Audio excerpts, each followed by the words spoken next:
Hi, and happy holidays, and welcome to Dianna. And it's my birthday month, December 1st, and I do it all till January the 1st. And happy holidays.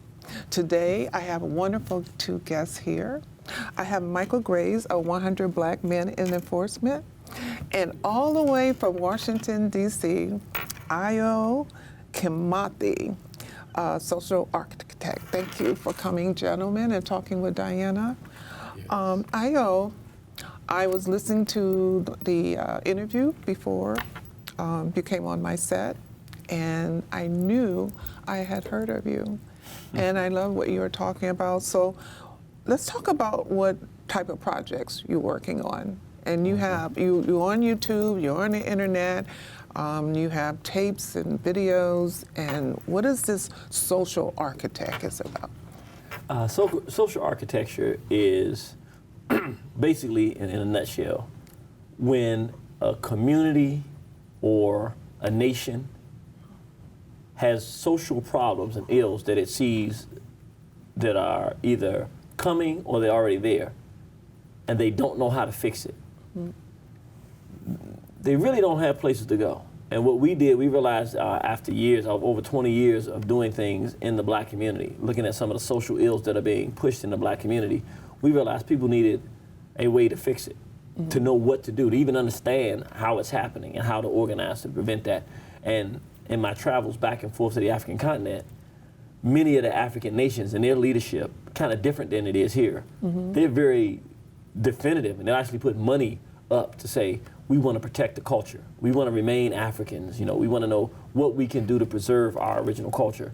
And so I decided, I've been doing the work for some time, lecturing and teaching and working in the community, but many of the ills that are coming to the African continent are exported from here. And so what's happening is, we have a very detailed understanding of them because we went through the drugs and the crack cocaine era. We've gone through many different issues here that we've seen over the last 30 to 40 years. So we know if we can have it all over to do again, we could prevent some of these things from happening. So what I do now with social architecture is say, okay, here's your community, here's a problem you see, here's where you want to go, here's where you are, here are the problems you see. How do we reduce the problems? How do we set the course for where you want to go? How do we get there? You know, that's the kind of work that we're doing. Okay, so with that said, because you know every state is different in the United States and community, opposed to New York, Washington D.C., California. I'm talking about our big states, Michigan and Illinois. So how do you address that in our communities? Because this is something I have been talking about since the late 70s, and just in my travels. Okay. And trying to have our community, African Americans, understand who they are and where they came from. I do a lot of different things as an advocate for education, health, climate change, and the whole 9 yards. But what we don't know in our community, really our history. In New York City alone, with over 1.2 million in our public education, we just passed legislature for African American studies in our public schools, just recently, which I am just really thrown about that. How can you have so many African Americans in the city and boroughs and not have African American studies? And I grew up in Ohio. Akron, Ohio. We fought for this in the late 70s and won through my university and through our public schools. So how do you address that first in education to our people? What I think is very interesting, and I did not know this until I met some people from the original Black Panther Party. What most of us don't realize is that in this country, the reason that we have Black studies programs in the colleges and universities is because the Black Panther Party actually fought for it.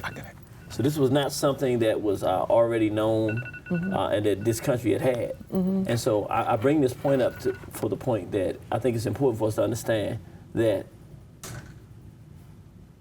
it's not just a matter of us having information to share with our youth that they need, because that's absolutely critical.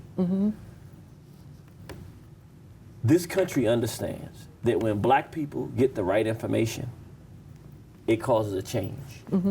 And those changes shift our behavior. And those behaviors have an impact on this entire society.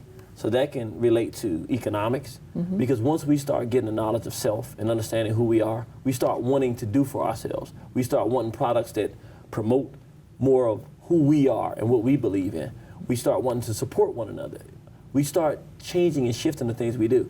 We stop the crime. We don't, when you give young people the knowledge and information about who they are, what their ancestors fought through, knowing how we got to where we are today, the level of violence begins to stop and the conversation shifts. And so what happens is, when you have privatized prisons and things of that nature, where people make money based off black people committing crimes and incarceration, and then you give information to young people that make them not want to commit crimes, you start messing with people's pockets. And a lot of this society is engineered and is developed upon the suffering and holding black people in a certain position. And so what we have to realize is that in order for us to actually get education to our young people, one, is going to be a struggle because we're going to face resistance. That's just a reality. Right. But two, we have to look at the tools that we have now. We have the internet. It's a very powerful tool. We have to figure out how to make it interesting for young people to want to go and find out about who they are. And we can use the internet, which is a tool that's more difficult for them to stop. We have to figure out, how do we get strong? And it's part of the issue. When you were going to Akron, Ohio, I bet you had some strong black teachers. Absolutely. Who loved black children and weren't afraid to say something needs to happen. We are in a period where courage is not the same as it used to be. People are more afraid to lose their jobs than they are what is going to happen to our children if they don't get the proper information. Also, we're in a situation where if you we're in a more liberal environment now. If you have an opinion on something that's not the same opinion that the larger society is pushing on people, and you state that, and it may be something that's most healthy thing you can say for children, but then your job is coming under assault. So as black people, we actually have to get to a point now in the modern context where we say, you know what? This is what we want to teach our children. This is what we want the end result to be. And then we have to actually look in the local schools with the internet and the after school programs. We got to say, who are in the positions to see if this is going to happen? And then we have to say, are these people willing to do this? And if they're not, how do we get the people that we need in the positions to say, this is the kind of education we want for our children? I don't think it's a thing we can snap our finger to. We have the resources, so the resource base and the educators are not the problem. Okay. The problem is that the way this system is set today and orchestrated is that we have more collaborators or people who are put in positions because those that put them in positions know that they will not push for African-centered education, for an education that will make a young girl value herself and to know that she can achieve whatever she wants to achieve, or let a young boy know he doesn't have to go along with the society and everything that the society tells us we should be doing, but he can go in a different direction. These are things that are tangible, that we can do, but the reality of it is there are people in positions who are not going to do this. And we've got to start orchestrating to put the right kind of people in position so that we can bring these programs to our youth. Okay, so are you suggesting with legislature? Because we do have African Americans in legislatures and we put in office to do these things. And even that, people still don't know who they're really voting for if they're just voting for a person of color. It's not working, okay? Well, it's not working because we're talking about this, and this has been a conversation of mine since the 70s, okay? And that's globally. And just like I said, in New York City, we just passed legislation for African American studies in our public schools. So how do you do that? And for me, I think people that are in positions, especially African Americans, they need to step up. And how do we get them to step up? And that's the big question.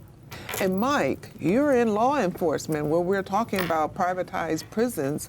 What is your opinion and how are we going to combat, it's big money in prisons and we are the majority that's in there. Well, I would say, the billionaire class is here to stay. Consequently, billionaires, when they are in a legal dispute with millionaires, billionaires win. So when you see gentrification in the black community, which I'm more concerned about as opposed to just a private jail, they can have a private jail anywhere. They've already passed legislation that these private jails are guaranteed to be north of the 90% mark with respect to being full. So if it's in the South or in Midwest or here in the Northeast, it really doesn't matter as long as they have guarantees, federal guarantees, that they will be north of 90% full capacity. So obviously, there's a law enforcement component to that. Obviously, there's a legal component to that. It's already in the mix, so it's fixed already. And I'm not saying we shouldn't fight that, but I'm just saying those things are fixed. The average governor can evaluate how many jail cells he's going to have based on your fourth grade records. So they're monitoring us not as adults, not as young adults. They're monitoring you as early as the fourth grade, and they can justify how many jails are going to be built and how many officers are going to be hired, and they can dictate that, and law enforcement does its job. The courts does its job, even with backlog, things like that, where the justice is not fast moving in a timely manner. It's the wheels of justice grind very slowly because detainees are an important part of that process, as well as those that are convicted. So I would just say, with respect to legislation, and especially as you talked around education, the curriculum of inclusion was something that Dr. Jeffries and others fought for back in the 80s with the largest majority, the largest ethnic group to be of African descent. Certainly, this should have been done a long time ago. The Jewish community fought Dr. Jeffries, threatened his life tooth and nail, so many years ago. And even with the language, when you say that it's now on the books, that's been legislated, it's just language. You have to see the actual practice. For the most part, Europeans are now applying revisionist history with respect to education. The books are all, for the most part, the majority of all books are coming out of Texas, where they don't even call us slaves. They're actually characterizing us not as former slaves, but sort of like along the lines of an indentured servant. So they're changing the whole process. They will never tell you that literally one of the first acts of the Atlantic slave trade was rape. And I'm not even going to get into the brutality or bondage that it took to extract black men, women, and children from Africa, but is literally, one will say that, well, the rape started on board the ships, where the black men was in the hull of the ship and they brought black women to the top and raped them. No, if you go to Ghana or if you go to any of the countries on the West Coast, you'll see governor mansions that are still intact to this day. You see that the women were in a circular pens where you can actually look down from the governor's quarters, and he could literally look over and pick whatever one he wanted, whatever female he wanted, or male, in many cases. It would bring them up and actually rape them. So the rape started actually on the continent, but here I would just say that that's not going to be taught. The actual brutality of the transatlantic slave trade. I remember, Jeannie, we were talking about numbers before, and the most conservative number I've ever read in my studies was 100 million. Now, when people say the Holocaust, I always say, what Holocaust are you talking about? Are you talking about the European Holocaust? Are you talking about the African Holocaust, which is the greatest crime against humanity of all time. Exactly. So we're talking about whether you use a very conservative lowball number like 100 million. Hakeem Al-Abudi, you know, a scholar in his own right, coming out of Chicago, Third World Press, he says 250 million. I've heard Dr. Khalid Abdul Muhammad say over 600 million. So, and I remember talking to Jeannie where he says, well, are we talking about numbers prior or during the slave trade or even after? Then you would have to take into consideration all of the massacres that occurred, all the lynchings. So there will be a play with numbers.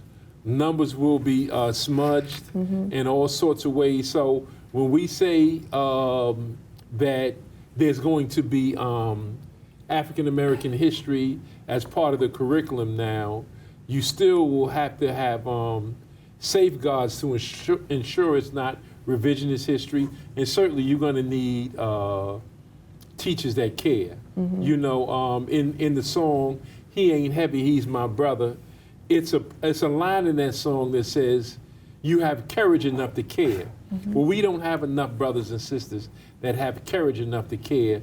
The elected officials we have are more or less gatekeepers for white supremacy. That's right. We don't have the Adam Clayton Powells now. They are far gone. We don't have the black men and women who would challenge,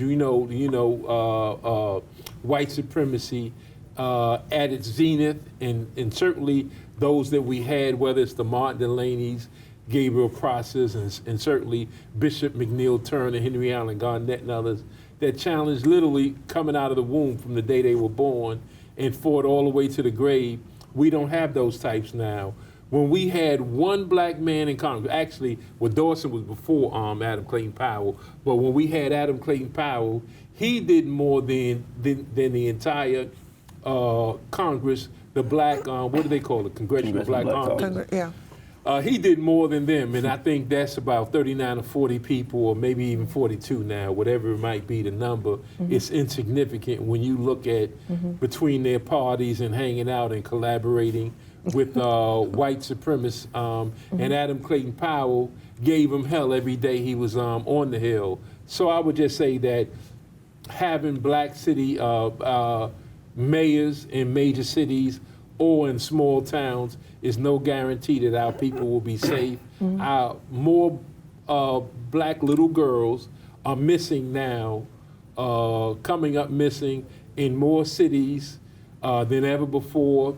You see more blacks being arrested in record numbers, more black women being arrested in record numbers more than ever before. So to have black people in office is no guarantee. It's actually shameful when you measure them against the Rosa Parks of the world, and certainly when, well, you know the new movie. I don't know if you saw the new movie. Which one? The one about Harriet Tubman. Harriet Tubman. Oh. Because it's so far removed from what she really stood for that it's hard to equate that movie with it. But I'm just saying, we had Queen Warrior women, we've had warrior scholars, women, the Frances Cress Welsings of the world. So I'm just saying, you know, when you look at those and juxtapose what we have in office now, it's far removed from the call for justice, a true call for justice. Well, for African Americans, we one of the largest voters in the Democrat Party. That doesn't really mean anything to the point when you look on the ground. Okay, whether it's education, whether it's housing, law enforcement, I don't see it match. Okay, and just to have a face, a color face, is not enough. And I think we more so settle. Oh, there's one. Like, look at President Obama. Okay, so I mean, I think. I won't just put it all on him. And we did have the House, both houses was GOP, was controlled the House. I guess he tried, but hey, we didn't step up. We didn't make him the position he was in. We didn't make him do what he should have been doing, and especially voting him in. And so I think that start with us on the ground to notice that I don't care whether they're entertainers, top whatever they are. We pretty much put them on a pedestal and just say, oh yeah, there's someone that looks like me, and they're up here, but you're still there. And it's very hard for you even to reach here, let alone where they are. So I just don't see it. I don't. And this is my whole thing of watching our own people not really supporting each other. If I could jump in and just, I think, and this is a little bit of social architecture, Okay. but looking at it, and I'll just name 3 names, and I think it would kind of make the point. He named one, Adam Clayton Powell. Mm-hmm. I'll name one, Marion Barry. I'm from Washington, D.C., so I kind of know, people know the bad side, but we know the good side of what he did. And Cynthia McKinney. Mm-hmm. She's Oh, a yes. Oh yeah, she was yeah. my best friend in Atlanta. I lived in Atlanta. All My right. church member was yes. So then this is going to hit home. Okay. I think what happens is we are here in America, politics has come, whites go out and vote a certain way, and so we just have followed them. We don't understand what politics means for us as black people and how to pick a politician. We're very different than them. For black people, it's very different. See, this is their system. So whoever puts in there is just a placeholder to do things for them in interest of maintaining their positioning of whites.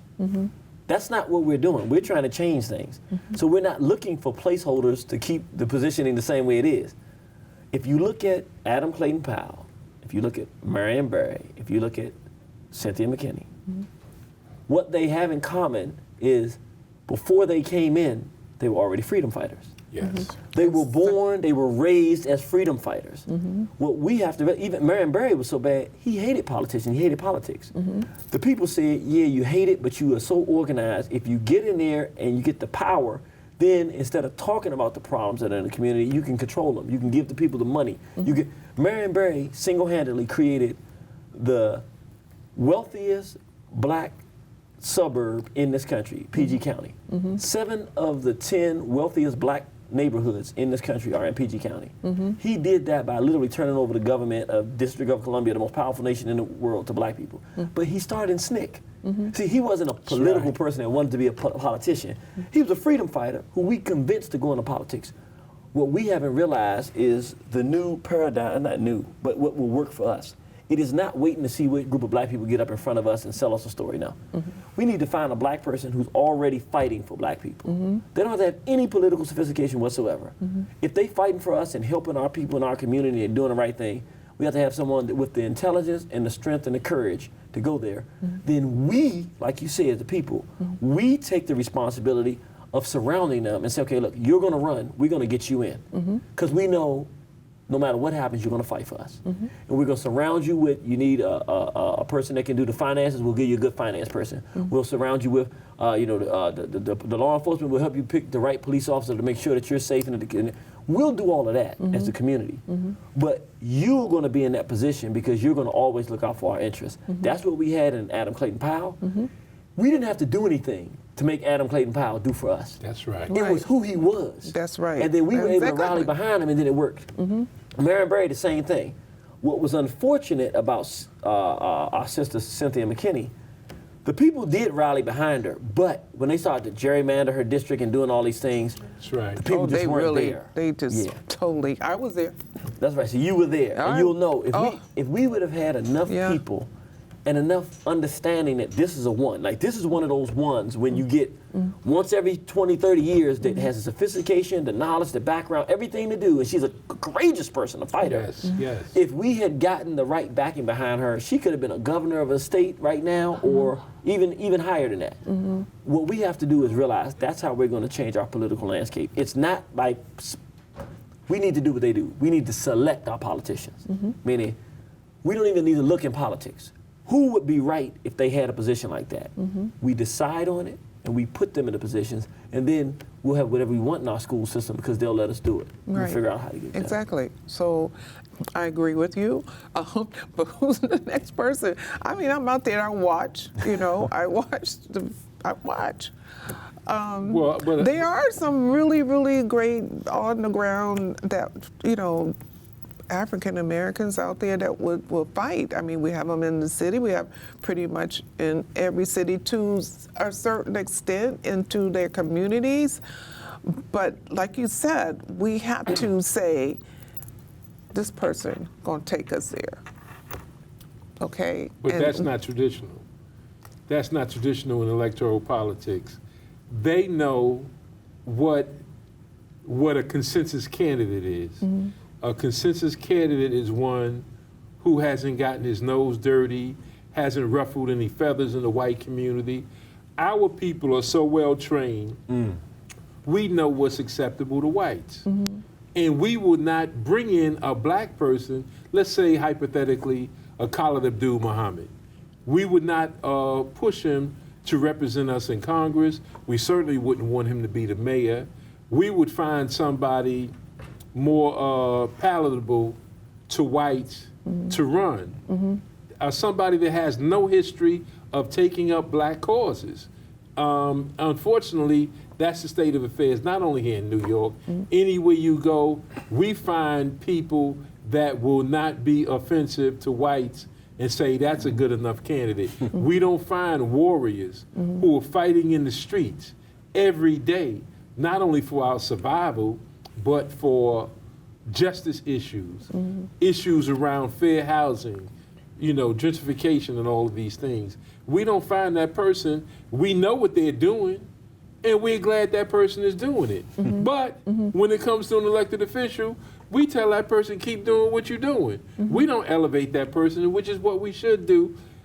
Jeannie talked about those who have that track record. Well, Adam Clayton Powell was doing boycotts of white stores of 125th Street before he was even an elected official. He did that even before he was the pastor of Abyssinia. He did that when his father was the pastor. He was out there in the streets.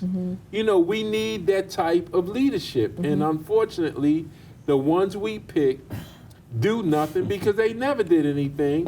And if you pass the smell test among white people, we know you ain't no good. That's why we've had the Wrangles of the world that was in Congress 40-something years. And we have people in Harlem. Name one Harlem elected official that white folks got a problem with. Name one in Brooklyn. Name one in the Bronx. Name an elected officials that white folks feel the need to target and remove them from office. There is none. We have the majority of the city council that's black, but what are we doing with a white gay man as the head of the city council? All we got to do is black people all go into one room and lock the door and say, when we walk out of this room, we're going to have a black person that we're going to elect. And it's over for them. As a matter of fact, if blacks and Latinos ever got together, there would never be another white person in citywide office. Never. That's why they keep us at odds with each other, and that's why they keep black people at odds with each other, because they know if we ever really found out who we were and then that's true. develop or just embrace our own value system and understand who we are and what we need to do, the game is over. And that's what we need. And that's why when you asked the conversation, I went to the Black Panther Party. Because sometimes we have these assumptions that things happen through magic. So the fact that we have black studies, you just fought for it. People were fighting for that here now. That didn't just happen by itself. Right. Well, I didn't know, and nobody ever told me until I actually met Black Panthers who were there. There was no black studies in the colleges in this country until literally members of the Black Panther Party start teaching and educating us. But here's the deep thing. In today's world, we don't ever associate black intellectual learning and knowledge of self and history with the Black Panther Party. Even though they were the ones that said our people must know this, and that was the basis and origin of starting the group. And so I'm saying that to say, we need to be in touch with the fact None of this stuff happens by itself. Right. There's energy, there's inertia, and to be quite frank and honest, we're in a time of cowards, so we need to understand this. None of the change that's happened for black people in this country came from cowards. Every substantial change we've had in our condition has come from some of the bravest people on the planet that said they would do something. We have to find the brave people and put them in positions to represent us. Yeah. Let me just buttress one point you made, and that's that there's a distinct difference in the civil rights movement and the Black Power movement. That's right. Now, one can argue that, okay, the civil rights movement moved the meter. Okay, and they were there when the president signed bills, governor signing bills. But what was behind them? That's right. That was the Black Power movement. The Black Power movement, young students taking over college buildings, young students fighting, standing in front of buildings demanding justice, courtrooms, what have you. With the civil rights movement, that might have been the inside, but the outside was just important as the inside. However, who did white people give the credit to that was there when President Kennedy or Johnson signed the bill? The traditional civil rights leaders, which is telling you, you got to behave. Don't come in strident, go along with the process. If the process is going to be slow, if the process is going to be a long, protracted struggle to get it right, that's the way to move. You know, do the praying sit-ins, not standing up facing, you know, what's in front of you, whether that's dogs, whether that's fire hoses.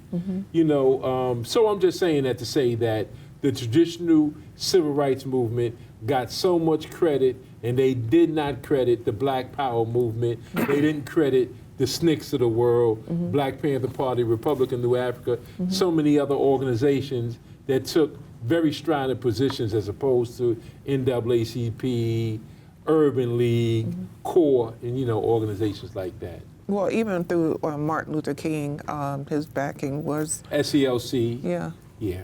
Yeah. So that's. I don't know. I think about this all the time. I talk about it, and I was talking to some people from Africa, and it's a woman. I think she was on PBS recently. I just saw her. She was pretty much ousted. She was a leader in Africa, and she was ousted. She's here, and her whole premise of a conversation was, we need to come home. Come back to Africa. You probably know who I'm talking about, okay? Because you go there a lot. This was just recently, and she's been on the news and in the media. Dr. Araucana Chimburi Kwao. Okay, there you go. I knew you know. Powerful sister. Yes, and what, you know, I was listening to her, and I said, she has a point there, because we don't know. And I think a lot of people, African Americans especially, they don't travel, they don't go out of the country. In order to go to our homelands and really see our history, which is wonderful. There's some history, there's bad, but there is the good. We were kings and queens, and I remember when I was like in University of Africa, we brought we had African American studies, and we brought students over from the Ivory Coast. African Americans, which we were called Negroes then, because we still wasn't totally African Americans then, they thought that when they came over, they was going to have on these no shirt, spears, and you know, all this, what you see on TV, Tarzan and all that. It was really, really, really, and I had to tell my students, I was like, no, intelligent. These were, Prime Minister was one of Ivory Coast's daughter, and his niece was part of this group.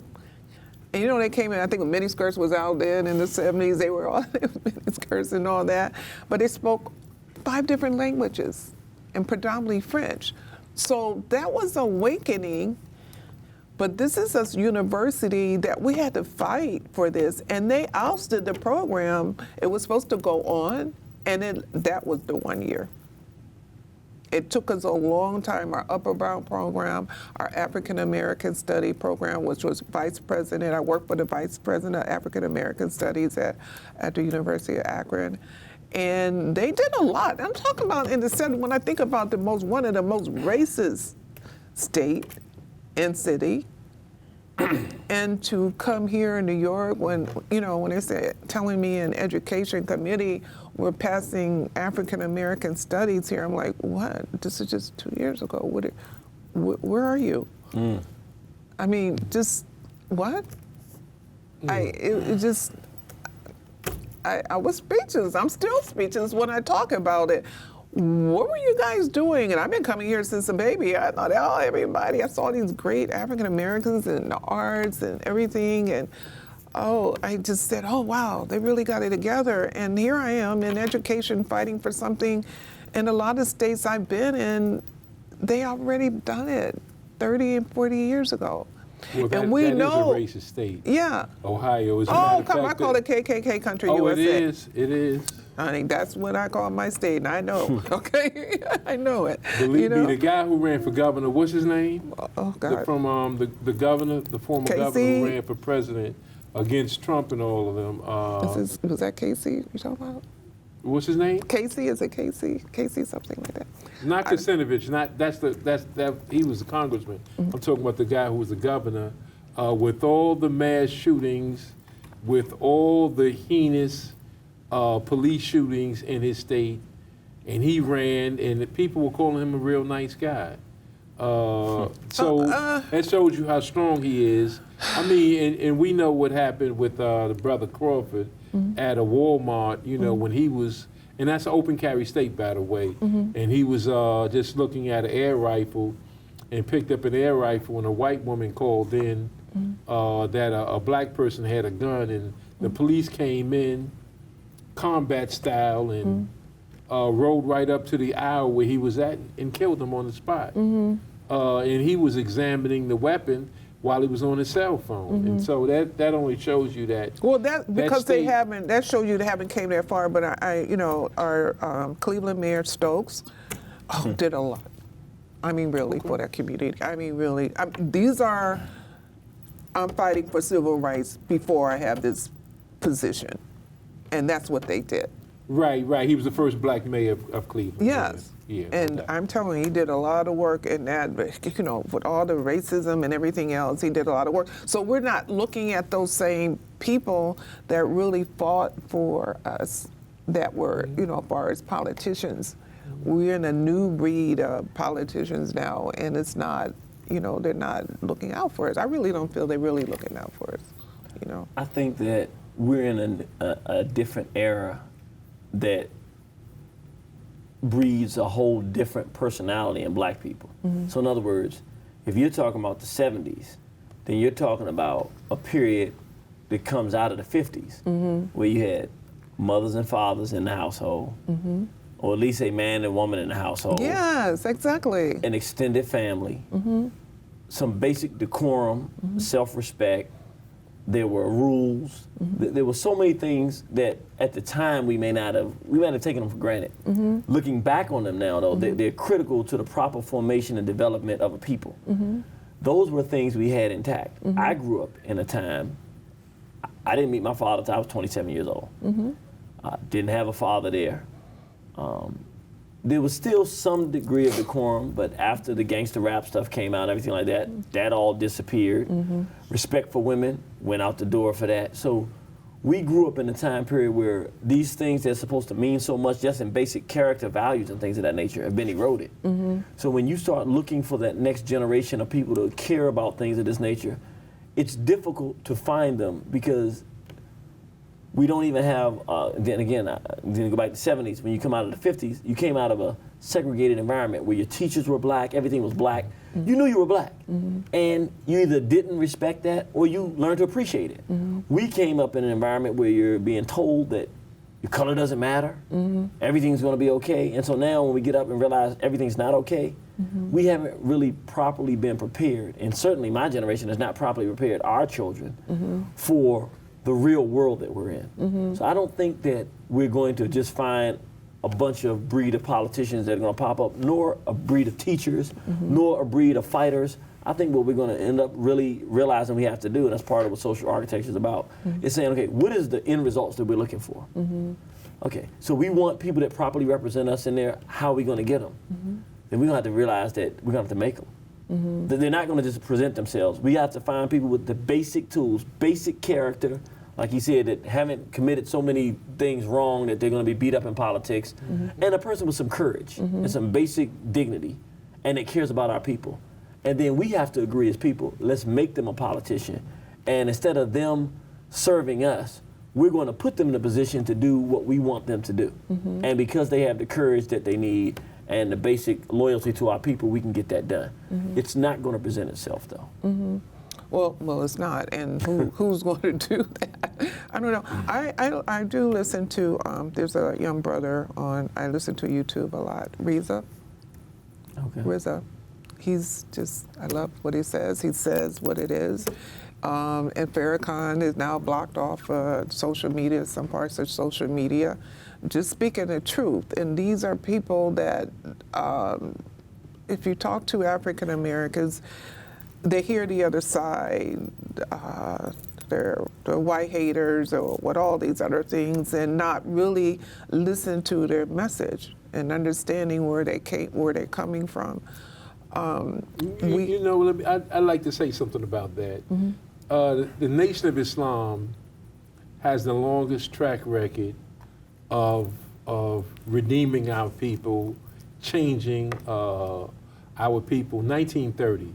If you go back to 1930 to the present, it is the longest lasting organization that dealt with us one-on-one collectively. It took more wine bottles away from black people, took more dope needles, more pills, more powder, cocaine powder. It has cleaned up more black people in its short period of time. From 1930 to the present, than literally every black organization combined. If you put all the civil rights organizations together, it cannot match the record of the Nation of Islam in terms of telling you who you are, instilling pride in who you are, and certainly cleaning up your life, encouraging you to have a family, to respect your family. And they have a history of that. If you don't respect the black woman, oh yes, the definitely. Nation of Islam will write out a prescription to treat what ails you. That history is replete. You know, I won't get into specifics, but I've seen it in action. And I'll just say that for the record, we are always looking at them as racist. They this, they that. Look at their work, though. I mean, what organization tells you to get off welfare, get a job, take care of your woman, take care of your responsibilities if you have children out in the street? The Nation of Islam has that long history. So I'll just say, does the black church do? Yeah, it does some things. But even the black church has not reformed the amount of black men that the Nation of Islam. Oh, absolutely not. It doesn't do that. Come on, As they a matter really of fact, don't. Oh my. if you are a drug addict, if you're a career criminal, especially you're a thief or killer or whatever, you will never rise to any level in the church. You won't rise in the NAACP, the Urban League, and CORE and all that. You will never be a part of the leadership. You might not even be able to become a member. Because if you have that kind of history, the Nation of Islam has always had open arms to people who killed people, to people who've abused drugs, to people who sold black women as pimps and all that stuff. Malcolm had that kind of history, so I'm just saying that's one of the real organizations that's organically linked to the black community, that chooses its own leaders. I'm not saying it's perfect, because there are some clear imperfections in the Nation of Islam. However, overall, at least it chooses its own leaders, as opposed to the NAACP, Urban League, or others that white people choose its leaders. That's true. That's true. That's true. So, and you're an architect. So, what do? You go around to different communities around state and bring back from your travels from Africa? What is, tell my audience what exactly? So to give to make it kind of simple, okay. In America, it's a little different now because it looks pretty normal when you see a lot of homosexuality. Mm-hmm. In many of the regions in Africa, they've never seen it, they've never heard it, it's completely disturbing to them, and they don't want this happening to their children. Mm-hmm. But because of the culture, the music, they're exposed to so much, it's happening. Mm-hmm. They don't know what to do. They barely even understand how a male could be with a male. They don't, but they know it's a problem and it's growing. Mm-hmm. So if you can imagine, we've been dealing with this for some time. We have a little better understanding of what's going on because we've been dealing with it longer. We've seen what's happening in our community. If you can imagine how we were in 1980, we didn't have a way to explain this kind of stuff. We would probably just say, that's some white folk stuff, but we wouldn't know what it was. Mm-hmm. Well, we just keep it quiet and wouldn't say anything. It's not like that. It now. was more quiet. It was more quiet. On the down low. Right. Now, I remember the 80s, yes. Now, they're looking at it and going, what do we do? Mm-hmm. And they're looking to try to figure it out. And there's nowhere to go because internationally, it's been made the priority to push and promote and make it acceptable. So then they will come to someone like me and say, well, look, this is a problem. Can you help us? I say, sure, I can help you. Mm-hmm. And then I can help say, okay, let me tell you where it's coming from. And in different places, it's different. Some places it's coming from their close proximity. So like, for instance, for a place like, let's take any of the countries that are north of South Africa. Mm-hmm. South Africa is the homophile hub in Africa. Mm-hmm. Wow. It's more, South Africa is like a large Atlanta. Mm-hmm. It's so much penetrated with homosexuality that it's more likely you will find a black person in America who will speak out against homosexuality publicly than you will in South Africa. Mm-hmm. It hasn't been totally accepted in the countryside, but in terms of the public view, it's incredible. So what's happening is other nations don't want that in their country. Mm-hmm. But if they're living in close proximity to South Africa because they have the coolest people, the most money, they have the videos, it's starting to penetrate their youth. So I can go to that country and I can say, okay, what's creating this problem? Is it their proximity? This is the music? Mm-hmm. Is it their relationship and they're looking up to South Africa as being the biggest? I can help them figure out what's the problem. Then we say, okay, well, if this is where the problem's coming from, okay, now what do we have to do to counter this? Mm-hmm. How do we do it? What do you have that's already in place to do it with? And if you don't have it, what do you need to create to do it? So we look at the resource base, what you have, and we figure it out, and we say, okay, where do you want to go? Mm-hmm. And how do you want to be positioned going into the 21st century? Mm-hmm. And that's a major thing. So like that particular thing, I would come there and help them figure out how to discern how bad the problem has gotten, discern how the problem is coming in, discern where it's going, how to cut it off, how to stem the tide, and what direction we want to go. So you feel it's mostly our media and their music that's attracting this? Okay, the international greatest social ill, in my estimation, in the black world community is sexual abuse. Mm-hmm. The level of sexual abuse in America, in South America, and on the African continent, particularly in America, I mean, it's obvious that we're here, is so far beyond what most of us can imagine in terms of the numbers and the percentages of girls being molested and boys, that we don't understand the branches that grow off of that tree of sexual abuse of children. It's created most of our social ills. So that's the number one issue. Now the question becomes, how does that occur? Does that occur in those places because you just have a bunch of people that are molesting children that's become habitual because they were molested themselves, a cycle? Or you have different situations where when you start doing the research and trying to find out, you may have young people who are watching videos, media. They're seeing sexual things. They can't do it to somebody their same age, so they do it to their little sister, their little brother, because they're being exposed to this. Well, pornography is penetrating the societies, and because they don't, it's new to them, so you're in a place that never seen this stuff. They don't realize how damaging it is. They'll play it some places, and children are watching, and so they don't understand the impact that all of this stuff is having. So you have to go to a place and kind of figure out what's causing the problem. And it's amazing. Sometimes you go places and literally this is something nobody knows about. When somebody introduces it, it's always invariably some white group, some NGO, some white NGO group that comes in and introduces it. but it gets introduced. And then black people start becoming the face of it, introducing it to other people. A lot of times they just don't know it. They just don't know what it is. And so to be cool, to get some money, to hang with the person that's given the resources, you know, to be part of something, they'll try stuff. So you got to go there and you got to actually figure out what's driving it and then curb it. In some places you've seen what some of these countries are doing, they're getting rid of NGOs. No more NGOs, because they realize that the NGOs are what are driving it. Where whites will put $15 million up, like in Uganda, put $15 million up, went over, start giving pornography, discs to children, to youth, start giving them computers, you know, Apple computers and stuff like that, and then get them involved in homosexuality. They'll open up an all-boys school and an all-girls school, start doing it in these kind of ways, and the parents don't know to look for that. So they send their child to school to get education. They don't realize that somebody there is molesting their children or teaching them and educating them that lesbianism is something you should try. And so their daughters really? oh yeah, so the daughters will try it, but the daughters don't tell their parents. But all the girls are trying it. I just went to Makerere University in Uganda, and I was doing a lecture there. And I did it 2 days in a row, Friday and a Saturday. No, Thursday and Friday, something like that. The first day I did it, the young girl at the end of it said, "It's good that you came now in college, if the first year of college, so, but it's not early enough. You got to do this in primary school." Right. So I'm thinking she's just saying this information is important. Then I went, the next is Monday. Monday I went and did another class. And when I lectured in that class, the brother that brought me in got him to write stuff down. When I started reading it, then I realized, ooh, I missed what she was saying.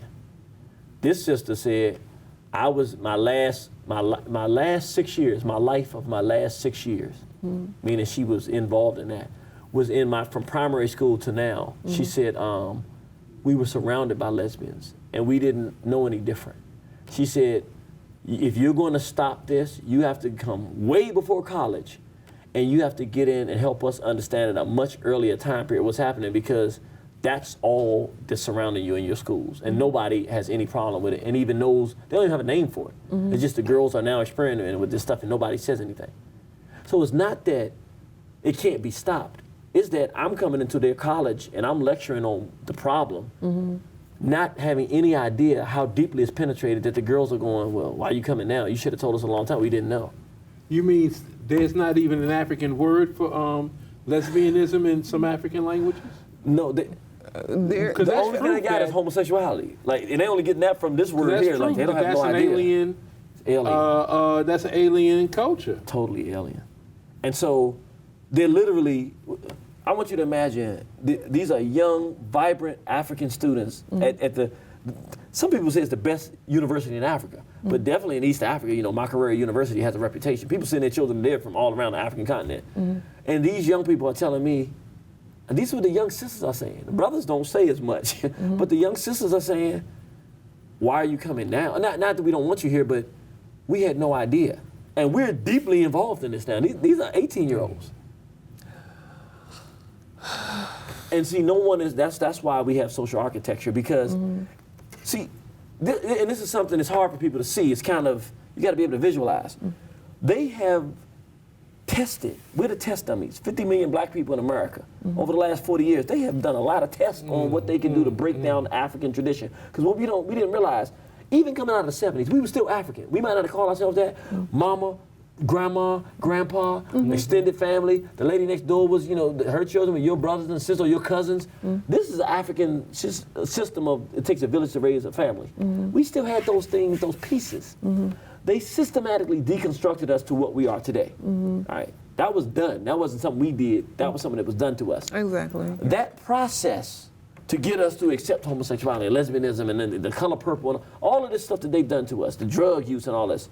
When I go to Africa now, I can literally see from what we have gone through. I mean, I was in Zimbabwe. Beautiful country, love it. Brother took me to the underworld, and what I see there, they're introducing crack there. Crack cocaine. Now, we know what it did here, so I'm able to look and say, okay, this got to be addressed, because I know what will happen here. I go to South Africa, it's a kind of syrup thing they do, but they mix it with the AIDS drug and some other thing, but they look like zombies on the streets here. I can look at the K2 here and see the stuff that's happening to our young people. So I say, okay, I get it. This is a formula for the destruction of black family and community. It's being exported. They mastered it here, they're exporting it around the world. who's better than black people who've suffered and seen the damage here to go there? And I show them, let me show you what crack did. Let me show you this. And the young people sitting there, it means more to them than it does to the young people here. Because the young people here have heard of crack. The young people here have seen so much lesbian or homosexuality. It's like you got to convince them. There, they don't even understand what it is, but many of them involved. But once you explain and show them what they did to us in slavery, and show them the mass incarceration, and how the things work, and what the music was designed to do, and how I actually play songs. Remember the song AFRICA, Angola, Soweto, Stetsasonic. I play that and say, look, let me show you what we were doing in the 80s. That was 86. How as young Africans in America, we were so concerned about your plight that we had musicians that made songs, and we was talking about what we would do if we was in South Africa to help you get free. I said, let me show you how that changed. So I showed them that, not for them to learn history, but the same process that we went through, NWA and this filth and degeneracy, they have artists over there now that are making videos of them raping women, and it's cool in the video. Like, it's not, but it's an early phase. So what we can do is say, oh my goodness, that's it's so early sad. phase. It is, but That's really sad. I appreciate what you're doing, and could you tell my audience what are you doing, where they can find you, and where are you going next? And sure. If you want to find me, we're about to launch a new website, so soon you'll be able to go to either iokimathi.com or you'll be able to go to socialarchitects26.com.